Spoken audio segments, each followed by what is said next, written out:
लोग देख रहे हैं nationalism in India class 10th का 2026-27 के लिए 27 को वोट जो देंगे 2027 उनके लिए। तो इनका पिछला पार्ट सब ऑलरेडी हम दिखा चुके हैं, उसको बना चुके हैं, उसका वीडियो उसका डिस्क्रिप्शन में दिया होगा, वहाँ पर आप ले लेंगे। तो यहाँ पर हम लोग देखते हैं कि जब रॉलेट एक्ट पास हुआ था तो वहाँ पर गांधी जी ने विद्रोह किया था। तो गांधी जी जब विद्रोह किए थे तो ये एक तरह से सक्सेसफुल था, ये पूरी दुनिया में कहिए पूरे भारत में लिखा हुआ था, सब जगह फैल गया था कि वाइल रॉलेट एक्ट और Rowlatt Satyagraha had been wide movement, it was still limited mostly to the cities and town. अगर आप देखें कि ये जो था तो ये मोस्टली जो डिपेंड था कहाँ पर था, शहरों में था या फिर टाउन में था। इसमें आज हम देखें कैसे महात्मा गांधी को महसूस हुआ कि हम लोग को पूरा नेशन वाइड ये मूवमेंट करना चाहिए, पूरा ब्रॉड बेस्ड मूवमेंट करना चाहिए, पूरे माने भारत में हर जगह हर एक आदमी माने कि उसमें भाग ले, चाहे वो धर्म को नहीं देखे, रिलीजन्स को नहीं देखे। तो यहाँ पर है तो Mahatma Gandhi now felt the need to launch a more broad based movement in India, कि पूरे कैसे पूरे दुनिया में, भारत के दुनिया में नहीं, पूरे वर्ल्ड नहीं करें, पूरे भारत में पहले। But he was certain that no such movement could be organise without bringing the Hindu Muslim close together.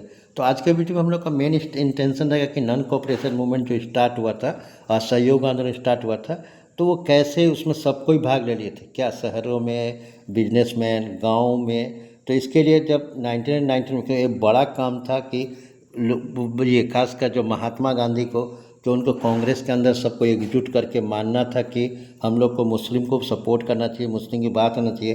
तो यहाँ पर आप देखेंगे कि इसमें कि एक इशू था खिलाफत इशू, खिलाफत मूवमेंट यानी खिलाफत आंदोलन। तो इसमें एक क्वेश्चन उठ सकता है, आप लोग पूछ सकते हैं कि खिलाफत इशू या खिलाफत मूवमेंट क्या था, खिलाफत जो इशू था, खिलाफत मूवमेंट क्या था। तो आप देखेंगे कि खिलाफत मूवमेंट या खिलाफत आंदोलन जो था 1919 से 1920 तक आ सकते हैं, जो फर्स्ट वर्ल्ड वार ख़त्म हुआ था। तो पहला जो वर्ल्ड वार 1940 से 19 ख़त्म हुआ था, तो वहाँ पर जो टर्की था, यानी जो अभी आजकल उसका नाम टर्की था, तो वो उसमें ऑटोमन एम्पायर था, यानी ऑटोमन टर्की। तो उसमें मुस्लिम का जो टर्की का जो हेड था, राजा था, उसको लोग भगवान जैसा मानते थे। यानी कह सकते हैं खिलाफत आंदोलन मैंने, तो वहाँ पर भारत में उसका जब संधि हुआ, फर्स्ट वर्ल्ड वार ख़त्म होने के बाद जो ट्रीटी व संधि हुआ, तो उसमें उनका मानना था कि इसको मैंने कि एक तरफ से उसको नियंत्रण किया गया। तो भारत में भी इस इशू को उठाया गया, यानी कह सकते हैं कि मोहम्मद अली और शौकत अली के नेतृत्व में भारतीय मुसलमानों का एक आंदोलन था। यानी यहाँ ध्यान देंगे कि यहाँ पर माने कि सिर्फ अली ब्रदर्स नहीं थे, उनके कुछ युवा साथी भी, यूथ भी। तो यहाँ पर MCQ में पूछा जाता है, तो वो लोग का आंदोलन था क्या था, हम फिर से बोल रहे हैं कि मोहम्मद अली और शौकत अली के नेतृत्व में भारतीय मुसलमानों का एक आंदोलन था। तो इस आंदोलन में क्या था कि इस आंदोलन का मांग क्या था, डिमांड क्या था। तो इस आंदोलन की मांग थी कि पहले के जो आंदोलन, ये ऑटोमन साम्राज्य के सभी मुस्लिम यानी जो इस्लामी पवित्र स्थानों हैं, वहाँ पर तुर्की जो सल्तनत था या सुल्तान था, उसको नियंत्रण बना रहे। यानी फिर समझिए इसका मांग क्या था कि पहले के जो ऑटोमन साम्राज्य, जो 1914 से पहले ऑटोमन साम्राज्य के सभी इस्लामिक पवित्र स्थानों पर तुर्की सुल्तान का नियंत्रण बना रहे। यानी आप देख रहे हैं कि तो इसी में देखें कि यहाँ लिखा हुआ है कि but he was certain that, he means one Mahatma Gandhi, that no such movement could be organized without bringing Hindu Muslim closer together, कि एक साथ लाया जाए। So one way of doing this he felt was take up the खिलाफत issue. यानी महात्मा गांधी बोले कि जो खिलाफत आंदोलन हो रहा है भारत में, जो उनकी मांग थे उसको उठाया जाए। अब खिलाफत इशू क्या था, जैसे हम बताए थे कि ऑटोमन टर्की, तो first world war had ended with the defeat of Ottoman Turkey. यानी फर्स्ट वर्ल्ड वार जब खत्म हुआ 1919 में, तो इसमें हार हुई ऑटोमन टर्की का। एंड देयर वाज र्यूमर मतलब अफवाह कि डेट ए हार्श पीस ट्रीटी, यानी जो संधि हुआ है, जो शांति संधि हुआ है, was going to impose on the Ottoman Empire, जो ऑटोमन एम्पायर पर लादा गया। और ऑटोमन एम्पायर कौन थे, ऑटोमन साम्राज्य कौन थे, राजा कौन थे, तो वो spiritual head of the Islamic world of कलिमा, यानी दुनिया के मुसलमानों का वो एक प्रकार से हेड थे। तो टू डिफेंड द खिलाफत इशू, मैंने इसको खिलाफत मूवमेंट या खिलाफत टेम्पोरल पावर, खिलाफत कमीशन वाज सेटअप इन और फाउंड इन बॉम्बे इन मार्च 19। यानी इस इश्यू को मांग करने के लिए भारत में जो अली ब्रदर्स और कुछ यंग ब्रदर्स, क्योंकि MCQ में आता है तो इस पर एक बार ऑप्शंस था तो लोग अली ब्रदर्स ही राइट मार दिए। तो यहाँ पर देखिए, तो young generation of Muslim leaders, young generation of Muslim leaders like brothers Muslim Muhammad Ali Shaukat Ali began discussing with Mahatma Gandhi about the possibility of united mass action on the issue। यानी हम लोग एक साथ आंदोलन चला जाए। तो इसको अब गांधी जी का एक कारण था कि कांग्रेस को कैसे बनाया जाए।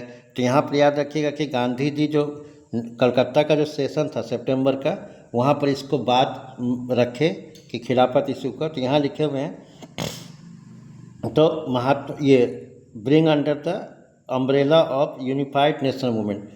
तो एट द कलकत्ता सेशन, ये जैसे हम मैप में भी आता है कलकत्ता सेशन का, तो मैप का हम वीडियो एक अलग से बनाएंगे, हिस्ट्री का 2 नंबर का जो आएगा। तो at the Calcutta session of Congress September 1920 ही कन्विंस्ड, मैंने महात्मा गांधी ने लोगों को समझा चुके others leader of the need to start non cooperation movement in support of Khilafat as well as for Swaraj. ये खिलाफत और स्वराज के लिए आंदोलन करना ये चालू करना है। लेकिन पहले बोले कि एक खतरनाक इशू था कि कैसे सबको रखना है। तो महात्मा गांधी यहाँ सितंबर 1920 में, फिर आप दिसंबर में देखेंगे नागपुर सेशन में कि नॉन कोऑपरेशन मूवमेंट का स्टार्ट करने का राज्य क्या क्या। तो यहाँ कलकत्ता सेशन सितंबर में ये लोगों को मना लिया गया कि खिलाफत इशू को जोड़ा जाएगा। अब यहाँ पर क्यों गांधी जी नॉन कोऑपरेशन चुने, क्यों गांधी जी ये मैंने असहयोग आंदोलन चुने। तो यहाँ पर देखेंगे कि उसने अपने पहले बुक एक गांधी जी का आया था 1919 में, जब 1909 में जब साउथ अफ्रीका में थे, उसका नाम था हिंद स्वराज। और उसमें गांधी जी ने बताया था कि जो भारत में ब्रिटिश राज है वो भारतीयों के द्वारा टिका गया है, यानी भारतीय अगर इनकार कर देंगे तो वो माने कुछ सेकंड तक ही टिके रहेगा ब्रिटिश गवर्नमेंट। तो यही लिखा हुआ है कि in his famous book Hind Swaraj 1909 Mahatma Gandhi declare that British rule was stabilize in India. देखिए, British rule was stabilize in India with the cooperation, मैंने सहयोग में, with the cooperation of Indians, कि इंडियंस के सहयोग से चल रहा है। एंड सर्वाइव, तब तक बचा हुआ है only because of the cooperation, कि भारतीय उसको सहयोग कर रहा है इसलिए। अगर इसी में गांधी जी ने कहा क्यों नॉन कोऑपरेशन होना, कि if Indian refuse to cooperate, यानी उसको सहयोग करना बंद कर दे, तो British rule in India would collapse within a year, 1 साल में खत्म हो जाएगा। स्वराज कुड कम, यानी स्वराज वर्ड याद रखिएगा कि इस आंदोलन में नॉन कोऑपरेशन मूवमेंट में आगे जब आंदोलन होगा तो स्वराज स्वराज स्वराज आएगा।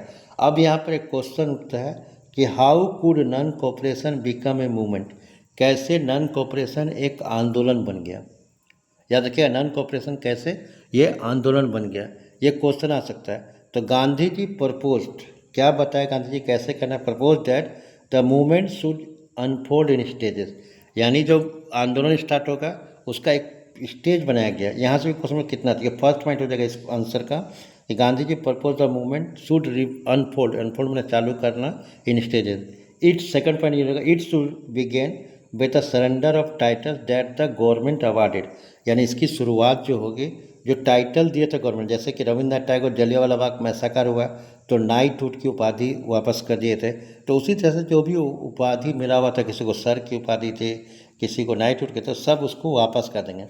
साथ में and boycott of civil services, कि जो सरकारी नौकरी करते हैं वो नहीं जाएंगे, आर्मी में काम करते नहीं जाएंगे, पुलिस में काम करते नहीं जाएंगे, courts and legislative council, school, foreign goods, यानी क्या होगा कि बायकॉट, बायकॉट बने कि हम उसका यूज नहीं करेंगे, हम उसको ये नहीं करेंगे, उसको बहिष्कार करेंगे। So then in case in case ये लास्ट पॉइंट जाएगा of the government use repressive, अगर गवर्नमेंट गुस्सा हो जाए, सरकार हम लोग पर जबरदस्ती करे, तो full disobedience campaign would be launch, यानी सबने अवज्ञा आंदोलन के पूरा आंदोलन। तो अब यहाँ पे याद रखिएगा 1920 जो सितंबर में नागपुर सेशन में था, तब तो गांधी जी को इसको पास कराना था, कब से जाकर, तो थ्रू द समर ऑफ 1920, यानी पूरा गर्मी में 1920 में, गर्मी में 1920 महात्मा गांधी शौकत अली टूअर्ड कि घूमे कहाँ पर, extensively mobilising to popular support for the movement.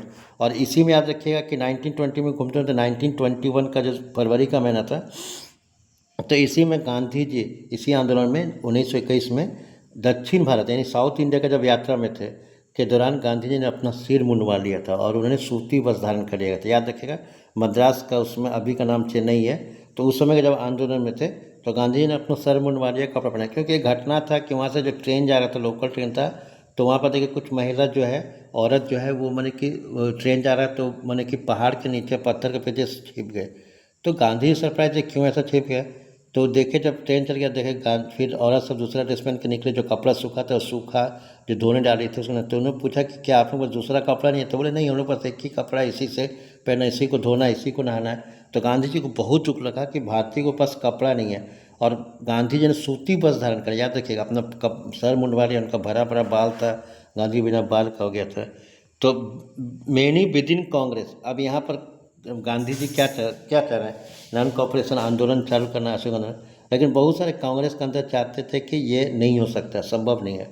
तो हम पहले बोले कि सितंबर अब नवंबर में, तो however concern about the proposal they were reluctant to boycott the council election schedule for November 1920, यानी काउंसिल का, लेजिस्लेटिव काउंसिल का इलेक्शन होने वाला था नवंबर 1920, तो नहीं चाहते, वो चाह रहे थे कि हम लोग भाग लें। लेकिन गांधी जो बोल रहे थे नॉन कॉपरेशन, असहयोग करना है, तो they fear that the movement might lead to popular violence, और उनको था कि जो आंदोलन चलेगा तो कहीं हिंसात्मक नहीं हो जाए। गांधी जी नॉन वायलेंस चाहते थे। तो in the month between September and December there was a tense tussle within the Congress, यानी सितंबर से, जो नागपुर सेशन की कलकत्ता सेशन के बाद से दिसंबर तक कांग्रेस के अंदर ही उठा पटक चलने लगा, क्या होगा। फिर फॉर ए वाइल, तो कुछ क्षण बाद, there seem to be meeting point between supporters and opponents, जो मानने वाला की शुरुआत करना है और जो विद्रोह करने वाला है, चला। तो कहाँ पर हुआ, तो finally the Congress session at Nagpur in 1920, याद रखिए सितंबर में इसको मने कि खिलाफत इशू मान लिया जाएगा, इसको अपना किया जाता है। तो नवंबर ये भी मैप में आ सकता है। तो एक compromise we work out the non cooperation programme was adapted, कि इसको मानना है। अब यहाँ पर क्वेश्चन होगा कि हाउ डिड मूवमेंट अनफोल्ड, कैसे चालू हुआ, हु पार्टिसिपेटेड इन, कौन भाग लिया, how did different social group concept of the idea of non cooperation. तो इसको हम लोग देखेंगे नेक्स्ट वीडियो में। Thank you, have a nice day.